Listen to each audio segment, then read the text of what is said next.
Good morning or afternoon or evening, guys, whatever time you happen to be watching this. It's been a while since I did a full-length video, so forgive me if I'm a bit rusty on my ramblings, so to speak. But today we're going to look at round butt versus square butt as far as grip frames for revolvers.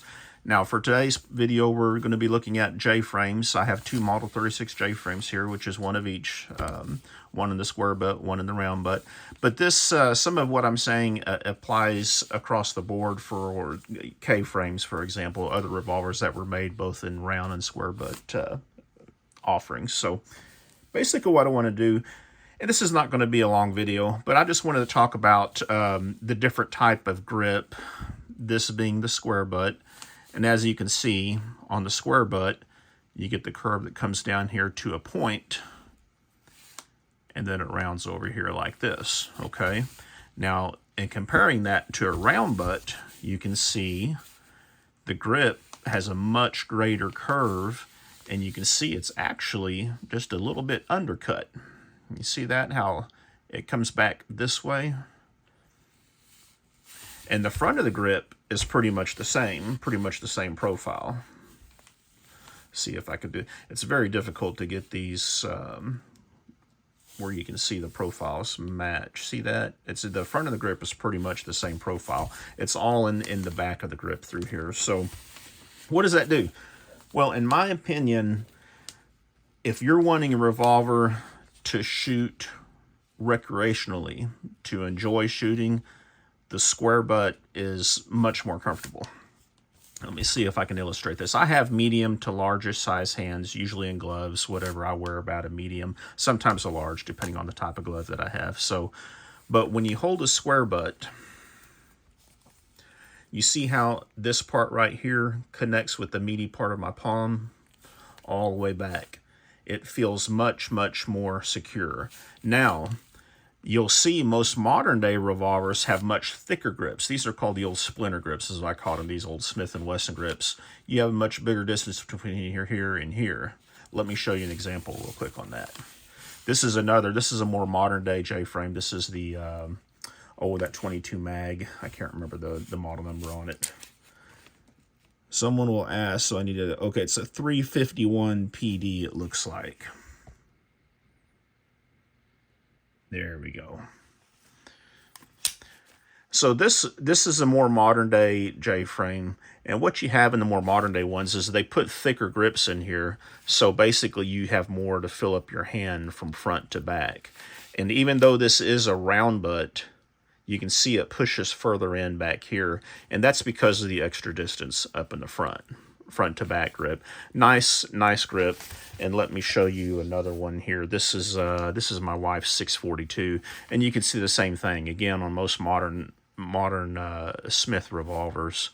They put a thicker grip on it from the factory, and this one feels really good. This is the rubber grip, the Smith Wesson factory grip, and this one feels really good. I mean, it really pushes it into the back of the palm right here.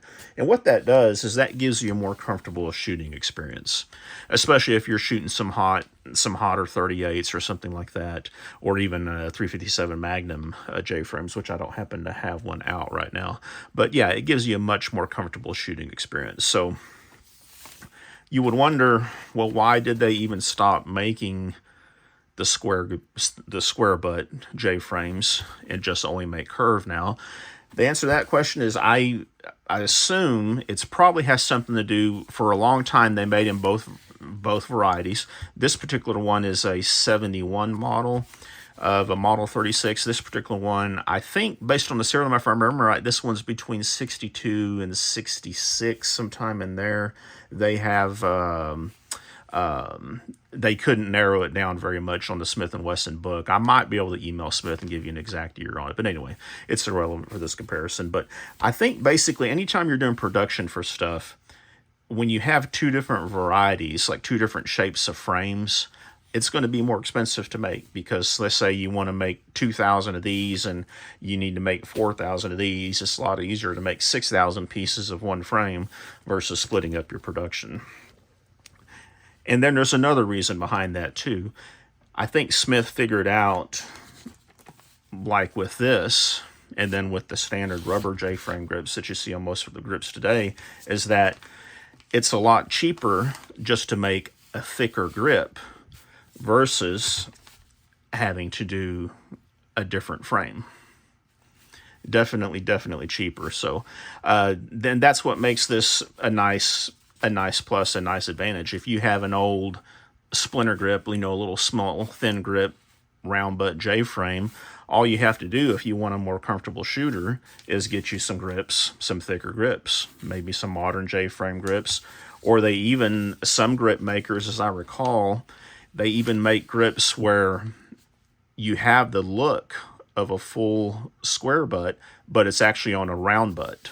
So what they do is they make a wood grip that will come out and overlap this back half some. I wish I could tell you, gosh, I know I've seen them before. It was a big name. Maybe it was Hogue or someone like that, is someone that made type of grips like that. And I know those type of grips are really popular in the larger frames, in the K frames. Now, I had mentioned briefly advantages of a small grip like this. Well, it all goes down to concealability. You know, when you have one of these in an outer, say an outer waistband holster on your belt, when you have this much more sticking out, this is going to be that much more sticking out that might poke through your shirt. You know, you can have it's going to print easier if you have a bigger grip sticking out, which again, they alleviated that by just putting a thicker grip on. You maintain the curve in the back for concealability, but yet you have more grip for grip strength. So Smith & Wesson caught on to that, and I believe it was I'm wanting to say it was in the mid-90s, 95, I believe, is when they formally stopped making square grip J-frames. Someone correct me on that if I'm wrong, but again, I believe it was in the mid-90s, somewhere around 95. So if you do want to find you a square grip J-frame, you have to go, you know, mid-90s or older.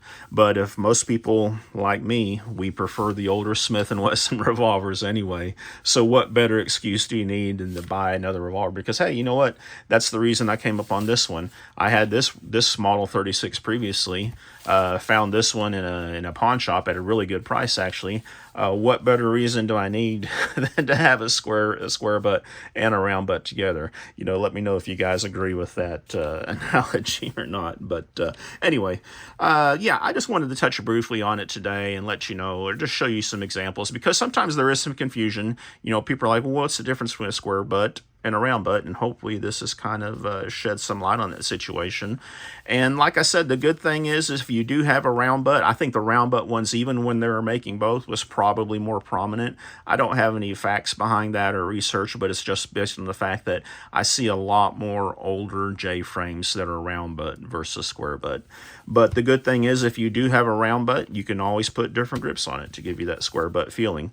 I myself, to me, a good square butt frame with these narrow grips just feels awesome in my hand. Very secure feeling. You can see that I can get a full 3 fingers on it, where in the modern ones, of course, you know, it's a 2-finger. It's a 2-finger grip. That bottom finger hangs off, so they have shortened the frame some. But to me, man, this is just a really good grip. Versus, you know, the round butt, yeah, still a nice grip, but man, if I'm going to be out shooting, you know, having some fun or whatever at the range, this one is so much more comfortable over a long day. So with that said, what do I carry? Well, usually nowadays, this is my go-to carry. This is the 351 PD 22 Magnum. You know, this one has 7 rounds of 22 mag, and I should have mentioned this earlier, but yes, all these guns were checked and cleared before doing this video. I know some people get really upset when I don't point that out to them, but yes, this one is my usual go-to carry, and mainly for several reasons. It's old. This is the air light version. This one is like 11 ounces, I think, unloaded. Super light. 7 rounds of 22 Magnum versus 5 rounds of 38. I'd rather have the 2 rounds of 22 Magnum. I did a whole video comparing this with a Oh, I think it was with this 642 actually, if I remember right. So I'll click that video up in here. That's a whole nother topic of conversation. You know, sometimes would you rather have 7 rounds of 22 mag versus 5 rounds of 38?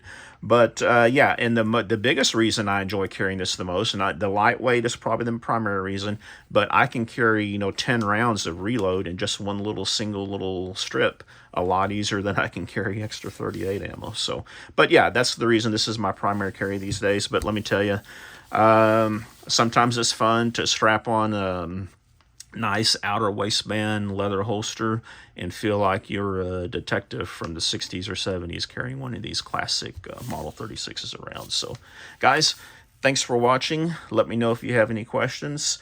Please don't forget to click that little thumbs up button. Drop a comment down there in the comments. That really helps my channel. You guys take care out there.